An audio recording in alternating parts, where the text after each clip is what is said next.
ایک حدیث شریف مجھے یاد آئی, اسے سنا کر میں ختم کروں.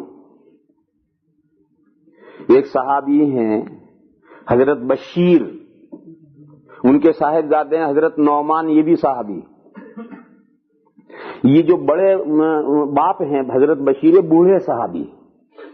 ان کی ایک پہلی بیوی تھی, اس سے اولاد تھی, وہ اولاد بڑے بڑے لڑکے ہو گئے تھے. پھر انہوں نے وہ بیوی کا انتقال ہو گیا ہوگا تو حضرت نے پھر دوسری شادی فرمائی بڑھاپے میں. اس بڑھاپے کی بیوی سے یہ حضرت بشیر کے بچے تھے.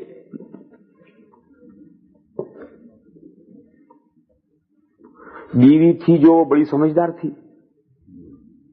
اس نے یہ سوچا کہ یہ بڑے میاں تو معلوم نہیں کب چل دیں اللہ میاں کے یہاں, اور یہ بڑے میاں اگر چلے گئے تو ان کی پہلی بیوی کی جو اولاد ہے تو بڑی بڑی ہے, اور وہ باپ کی سب چیزوں پر قبضہ کر لے گی, اور میرا بیٹا جو ہے وہ تو چھوٹا سا ہے, اسے تو کچھ ہاتھ پلے ہی نہیں پڑے گا.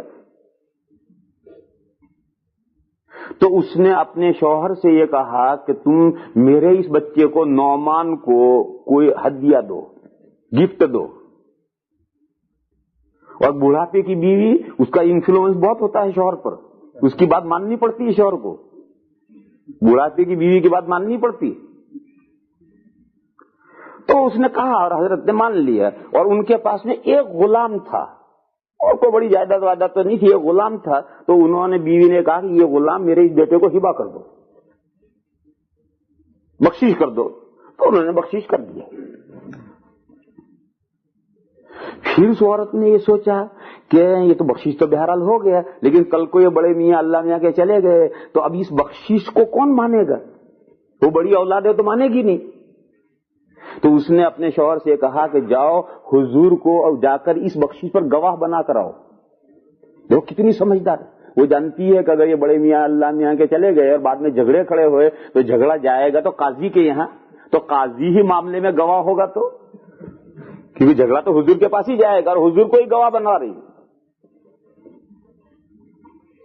خیر, یہ بچے کو لے کر حضور کی خدمت میں حاضر ہوئے اور آ کر بیٹھے. بڑے میاں نے حضور سے کہا یا رسول اللہ اس بچے کو آپ جانتے ہیں؟ تو حضور نے فرمایا ہاں جانتا ہوں, تمہارا لڑکا نعمان ہے.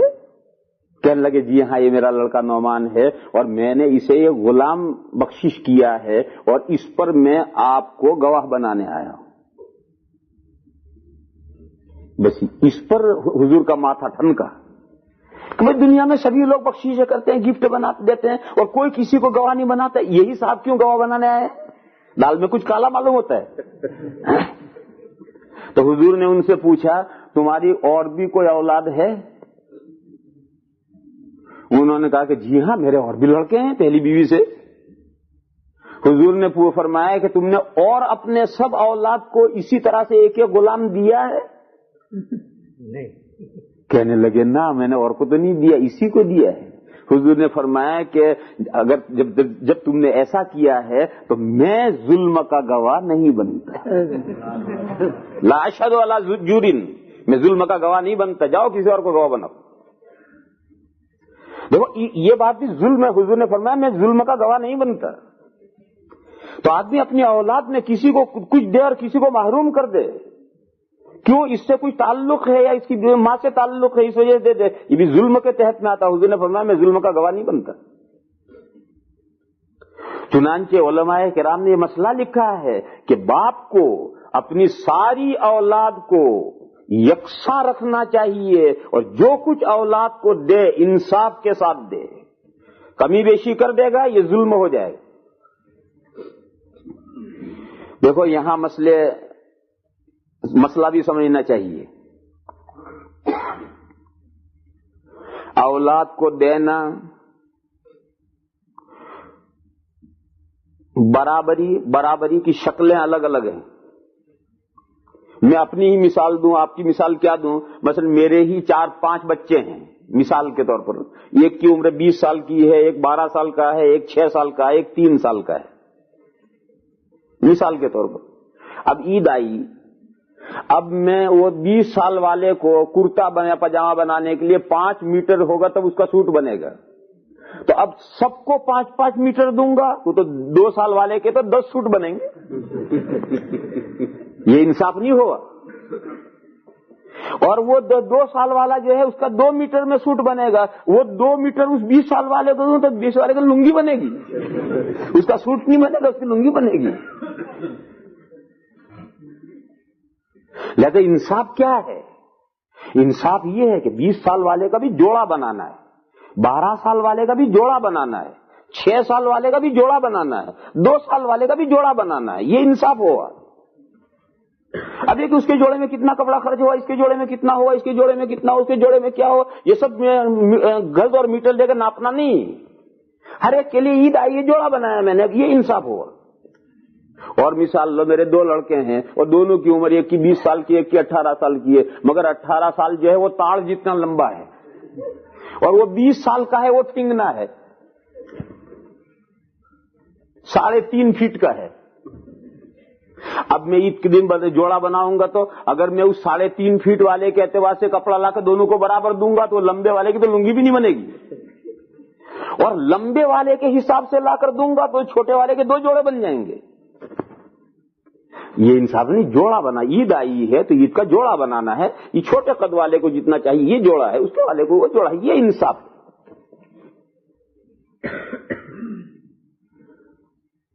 اور آگے بڑھیے،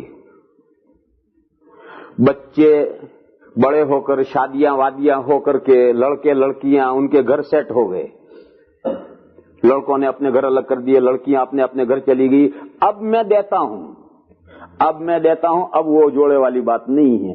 اب مثلا میں 25,000 دیتا ہوں تو اسے بھی 25,000 دوں گا، اسے بھی 25,000 دوں گا، اسے بھی 25,000 دوں گا، اسے بھی 25,000 دوں گا، اسے بھی 25,000 دوں گا، کہ یہ لڑکا غریب ہے، یہ لڑکا مالدار ہے، لہذا مالدار کو کچھ کم دوں، غریب کو کچھ زیادہ نہیں دوں۔ غریب مالدار یہ اللہ تعالیٰ کے یہاں ہے، اللہ تعالیٰ جس کو غریب رکھتے ہیں مالدار رکھتے ہیں، باپ کا یہ کہ سب کو برابر دے گا، اب برابر دینا ہے۔ اب یہ کہ جو بچہ غریب ہے اسے کچھ زیادہ دے دوں اور مالدار اسے کچھ کم دے دوں، بھئی اس کی اولاد زیادہ ہے، اس کی اولاد کم ہے، لہذا اس کو کچھ کم دے دوں، اس کی اولاد زیادہ ہے کچھ زیادہ دے دوں، یہ سب ناانصافی ہے۔ اب سب کو 25,000 دوں گا تو سب کو برابر دوں گا، اب انصاف یہ ہے۔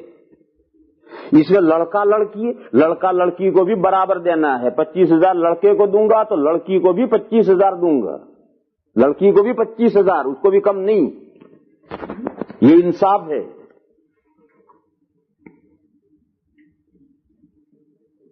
ایک شکل اور ہے، آدمی سب بچے اپنے اپنے پیروں پر کھڑے ہو گئے، لڑکیاں بھی رخصت ہو گئی، لڑکے بھی اپنے پیروں پر کھڑے ہو گئے، باپ بھی اب بہت آخری عمر میں ہو گیا ہے، روز سوچتا ہے کہ اللہ جانے میری آنکھ کب بند ہو جائے، مجھے اب اپنی جائیداد کے سارے جھگڑے ٹنٹے نمٹا دینے چاہیے، میری اپنی زندگی میں جھگڑے ٹنٹے نمٹا دوں تاکہ پیچھے اور ایسا میں جھگڑے نہ ہوں۔ اب باپ تقسیم کرنے بیٹھے گا تو لڑکے کو دوہرا دے گا، لڑکی کو ایک اہرا دے گا۔ اب لڑکی کو ایک اہرا دے گا، 2,000 لڑکے کو دے گا تو 1,000 لڑکی کو دے گا، 2 بیگھے زمین لڑکے کو دے گا تو 1 بیگھا زمین لڑکی کو دے گا۔ اب کیوں؟ اب یہ جو زندگی کے آخر میں نمٹا رہا ہے یہ میراث کے طور پر نمٹا رہا ہے، اور میراث کے جو قاعدے، اگرچہ یہ میراث نہیں ہے، میراث تو آدمی کے مرنے کے بعد تقسیم ہوتی ہے، یہ میراث تو نہیں ہے، لیکن میراث جیسا ہے۔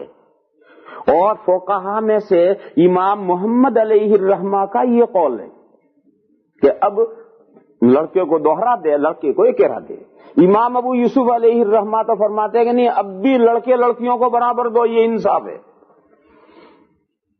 لیکن ہم امام محمد علیہ الرحمہ کے قول کو لیتے ہیں، اس میں لوگوں کے لیے سہولت ہے کہ یہ زندگی کے آخر میں آدمی اپنا، گجرات میں کہتے پرواروا بیٹھو ہے، یعنی ہم اپنے سب نے قصے نمٹانے بیٹھا ہے، تو اس وقت میں جو جائیداد اور مال اور جو کچھ بیچے گا وہ بانٹے گا اور تقسیم کرے گا، تو وہ میراث کے جو ضابطے ہیں اس ضابطے سے، بیوی ہے تو 8واں اسے دے گا۔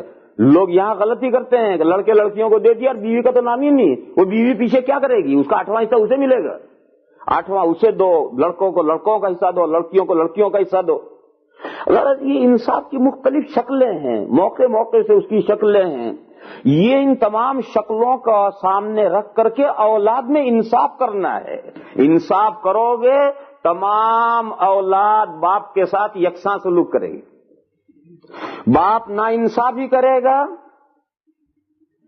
تو اولاد کھچی رہے گی، بڑے لڑکے کو تو باپ نے کم دیا ہے، چھوٹے کو زیادہ دیا ہے. اب بڑا لڑکا کبھی دیکھتا بھی نہیں باپ کی طرف سے تو نانو والو چھل یہ کر ہے. وہ چھوٹا جو بڑا پیارا ہے وہ خدمت کرے گا. یوں کر کے یہ تو ہٹ گیا.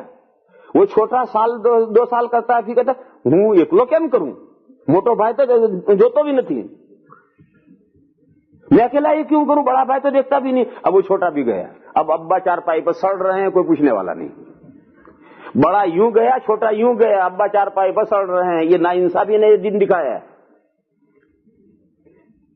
اس لیے میرے بھائیو اللہ کا یہ حکم ہے کہ انصاف کرو. ان اللہ یأمر بالعدل, اللہ انصاف کا حکم دیتے ہیں. وآخر دعوانا ان الحمدللہ رب العالمین.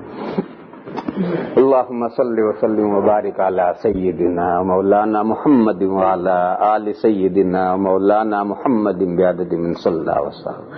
اللهم أرنا الحق حقا وارزقنا اتباعه وأرنا الباطل باطلا وارزقنا اجتنابه. اللهم لا مانع لما أعطيت ولا معطي لما منعت ولا ينفع ذا الجد منك الجد. اللهم تب علينا, اللهم توفنا مسلما والحقنا بالصالحين غير خزايا ولا مفتونين برحمتك يا أرحم الراحمين. صلى الله تعالى على خير.